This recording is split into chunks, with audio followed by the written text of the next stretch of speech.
அன்பு நண்பர்களே, அனைவருக்கும் அன்னை சமையல் உமாவின் அன்பான வணக்கங்கள். இன்னைக்கு அன்னை சமையலை நம்ம பார்க்க போகிற ரெசிபி பன்னீர் பிரியாணி. வாங்க ஹோட்டல் டேஸ்ட்டில் எப்படி செய்கிறதுன்னு பார்க்கலாம். முதல்ல பன்னீரை மேரினேட் பண்ணுங்க. அதுக்கு தேவையான பொருள் என்னென்னு பார்த்துக்கலாம். பன்னீர் 200 கிராம். நான் கொஞ்சம் பெருசாக போட்டிருக்கேன். நீங்கள் விருப்பப்பட்டீங்கன்னா இன்னும் கொஞ்சம் சின்னதாக கூட போட்டுக்கலாம். தயிர் 2 டேபிள் ஸ்பூன், 1 டீஸ்பூன் மிளகாய் தூள், 1 டீஸ்பூன் கரம் மசாலா, தேவையான அளவு உப்பு. இப்போ இது எல்லாத்தையும் நல்லா மிக்ஸ் பண்ணிக்கலாங்க.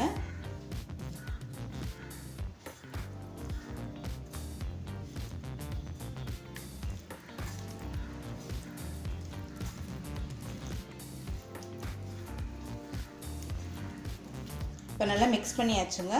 பன்னீரை நல்லா 1 மணி நேரம் ஊற வச்சுடுங்க. அப்போ தான் பன்னீருக்குள்ளே உப்பு, காரம், மசாலா எல்லாம் உள்ளே போகும். ஒரு குக்கரில் தேவையான அளவு எண்ணெய், அடுத்தது 1 டேபிள் ஸ்பூன் நெய் சேர்த்துக்கலாம். அடுத்தது 2 பட்டை, 2 கிராம்பு, 1 ஏலக்காய், அன்னாசி முக்கு,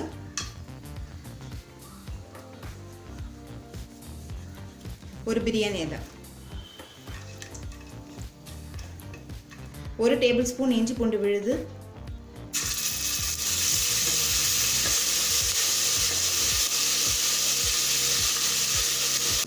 புதினா கைப்பிடி அளவு,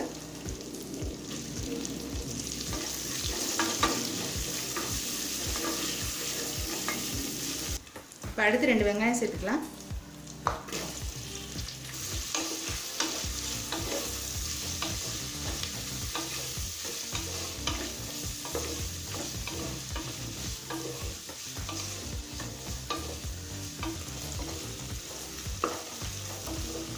வெங்காயம் நல்லா வதங்கிடுச்சுங்க. ஒரு தக்காளி சேர்த்துக்கலாம். தக்காளி கொஞ்சம் கம்மியாக தாங்க போடணும், ஏன்னா நம்ம பன்னீர் கூடவே மேரினேட் பண்ணுறதுக்கு தயிர் போட்டிருக்கோம். ரொம்ப தக்காளி போட்டால் பிரியாணி புளிப்பாக இருக்கும்.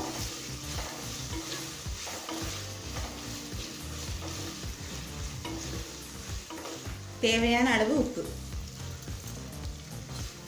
நம்ம ஏற்கனவே பன்னீர் கூடயும் உப்பு போட்டிருக்கோம், அதனால் இப்போ கொஞ்சமாக தான் நான் போட்டிருக்கேன்.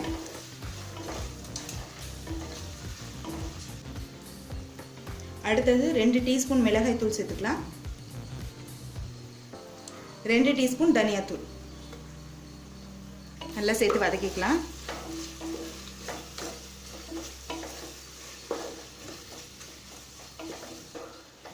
ஒரு நிமிஷம் வரைக்கும் வதக்கிக்கலாங்க.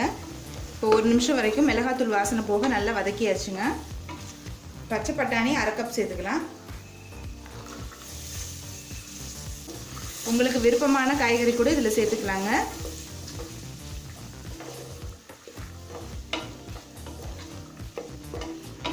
பட்டாணியை ஒரு 2 நிமிஷம் வரைக்கும் நல்லா வதக்கிடுங்க. நீங்கள் விருப்பப்பட்டீங்கன்னா வேக வச்ச காய்கறி கூட போட்டுக்கலாம். இப்போ நம்ம மேரினேட் பண்ணி வச்சுருக்க பன்னீரை இதில் சேர்த்துக்கலாம்.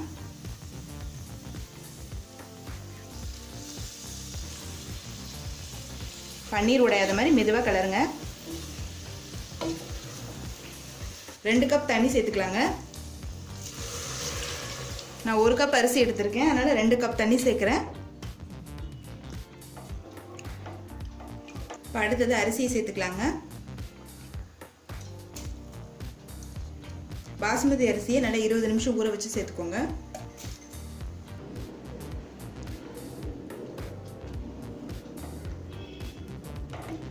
கொஞ்சமாக கொத்தமல்லி தூவிக்கலாம்.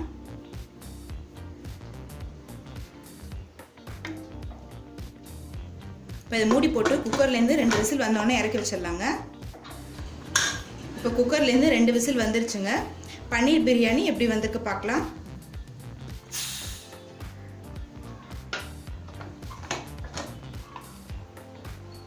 இப்போ 1 டேபிள் ஸ்பூன் நெய் சேர்த்துக்கலாங்க.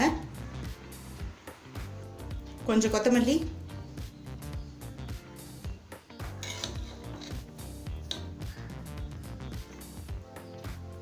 மெதுவாக கிளறிக்கோங்க. இப்போ பன்னீர் பிரியாணி ரெடி ஆகிடுச்சுங்க. நம்ம சர்வ் பண்ணிடலாம். சுவையான பன்னீர் பிரியாணி ரெடி ஆகிடுச்சுங்க. ரெசிபியை ட்ரை பண்ணி பாருங்கள், கண்டிப்பாக உங்களுக்கே பிடிக்கும். ரெசிபி பிடிச்சிருந்ததுன்னா வீடியோவை லைக் பண்ணுங்கள், கமெண்ட் பண்ணுங்கள், ஷேர் பண்ணுங்கள். இது வரைக்கும் அன்னை சமையல் சேனலை சப்ஸ்கிரைப் பண்ணலைன்னா சப்ஸ்கிரைப் பண்ணுங்கள். தேங்க்யூ.